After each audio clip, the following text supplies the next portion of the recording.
Wa kana Tawus, ya,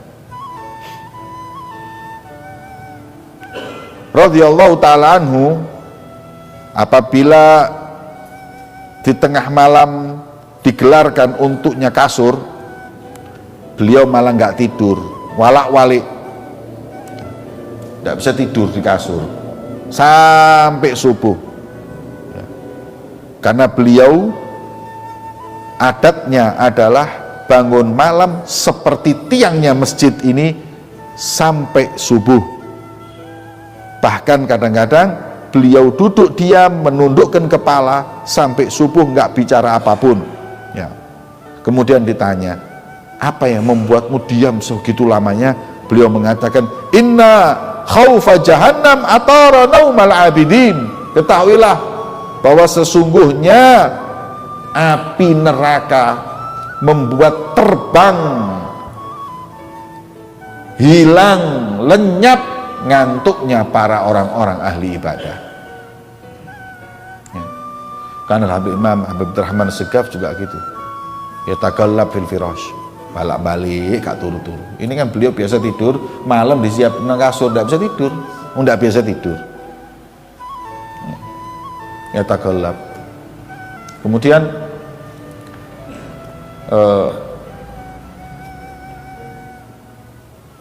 Habib Abdurrahman Segaf itu diriwayatkan 40 tahun malam nggak bisa tidur. Tidurnya ya ba'dal fajr, ba'dal isyraq. Kemudian beliau mengatakan, kaifa anam, kata Habib Abdurrahman Segaf, gimana saya tidur? Saya itu kalau tidur, kalau sudah di kasur, kalau menghadap ke kanan, ingat surga, membayangkan surga, tambah nggak bisa tidur. Jadi kalau kanan surga, orang kalau ingat surga kan sudah bisa tidur. Kemudian kalau saya menghadap ke kiri, ingat neraka, tambah wedi, tambah gak bisa turu. Jadi nggak bisa, kanan surga, kiri neraka. Seperti itu apabila malam, ya, maka beliau memilih untuk tidak tidur di tengah malam, beribadah kepada Allah Subhanahu wa ta'ala. Nah, kata guru saya Habib Umar itu nggak pernah tidur pakai kasur, karena saya dapat kabar kalau dia tidur di kasur itu bikin tidurnya lebih lelap. Makanya waktu tidur di rumah saya, beliau minta sama saya tikar, kasur Palembang itu, tahu? Yang tipis itu apa? Apa jenenge? Kasur Palembang, orang bilang kasur Palembang tipis, itu beliau paling suka sampai sekarang. Kecuali kalau di hotel, ya, kalau bisa kita bawakan dia senang, tapi kalau enggak ya beliau tidur itu dengan terpaksa. Nggak suka tidur di spring bed, nggak biasa, lebih senang untuk tidur sih. Ya gitu juga tidurnya Habib Umar itu di mobil, di pesawat itu tidur. Di pesawat aja kadang-kadang kitab dibaca. Saya kalau pernah menemani Habib Umar naik pesawat 9 jam lebih pesawatnya, itu beliau di tengah di pesawat itu, ya, isinya muridnya gantian baca kitab, dia dengarkan. Nanti kadang kalau sudah tidur, yang baca kitab berhenti. Jadi nina bubu itu maca kitab. Jadi baca kitab. Sering saya tidak sekali 2 kali, sering tidur gitu. Saya pernah waktu itu perjalanan lama dari Yordan kemudian ke Indonesia. Perjalanan itu malam, beliau duduk, semua duduk, zikir, wirid. Setelah itu semuanya tidur, ditutup semua, pesawat ditutup semua, selimut. Ya. Subuh-subuh ada orang azan di dalam pesawat, Allahu Akbar, Allahu Akbar. Saya ngelilir ya, iki pesawat apa masjid, apa aku turun di langgar ini. Saya ngelilir, kemudian sadar, saya lihat Habib Umar lagi adzan di pesawat. Adzan, hadirin, ngadeg adzan. Padahal di situ ada bule, ada bus gak ngurus wis. Ya. Kemudian beliau wudhu, sholat. Habis sholat, wirid, habis isyraq tidur lagi. Memang waktunya itu makmur, ndak kosong dari hal yang nggak manfaat, ibadah tok. Pernah naik pesawat pribadi, tanya, ini perjalanan berapa? 1,5 jam. Duduk sama anaknya, semaan Quran, podo hafal Quran nih sebabnya. Lah yang saya heran, yang punya pesawat itu gak tahu dijak ngomong belas umur.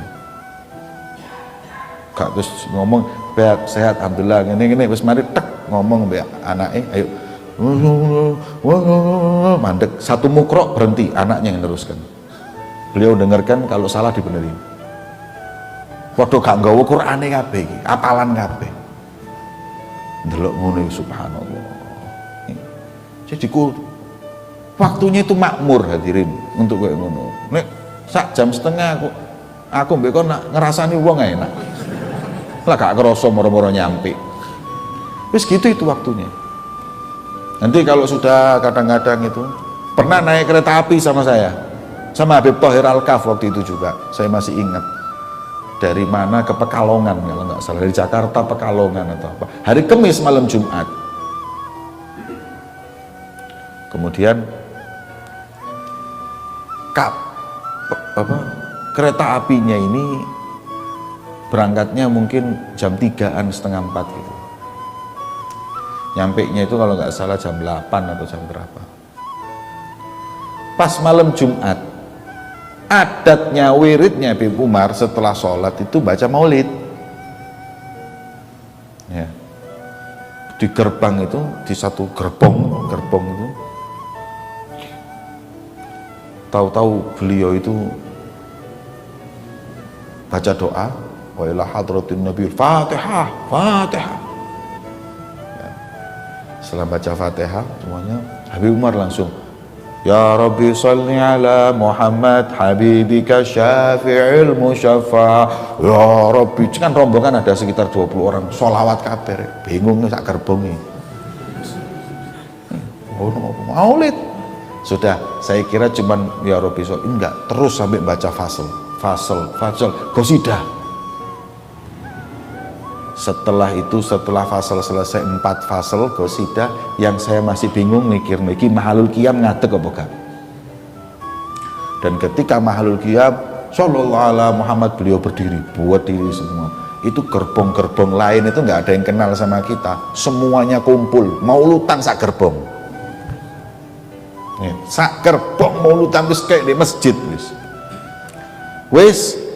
Setelah maulid selesai, kalau di Darul Mustafa biasanya setelah maulid ceramah. Beliau setelah qiyam nyuruh Habib Thohir Al-Kaf untuk ceramah. "Bib," bicara Habib Thohir, "Bib, iki sepur loh Bib." Ceramah Habib Thohir. Nah, saya masih ingat itu ceramahnya beliau, subhanallah, memuji ketika itu. Saya belum pernah di kereta api sholawat seperti ini, maulutan seperti ini. Inilah orang mukmin, kata beliau, harus bangga dengan ibadahnya, dengan adatnya, dengan kebiasaannya. Kita kan malu sholawatan ngono, isin gak delok wong rek. Dia nggak malu, dia bangga. Ini ceramahnya Habib Thohir ketika itu seperti itu. Terus yang lain disuruh ceramah gantian. Setelah itu terus baca doa. Habib Umar nggak ceramah, baca doa, selesai. Hadirin, ini apa namanya, adatnya para salaf kita dahulu, bagaimana mereka dulu qiyamul lail.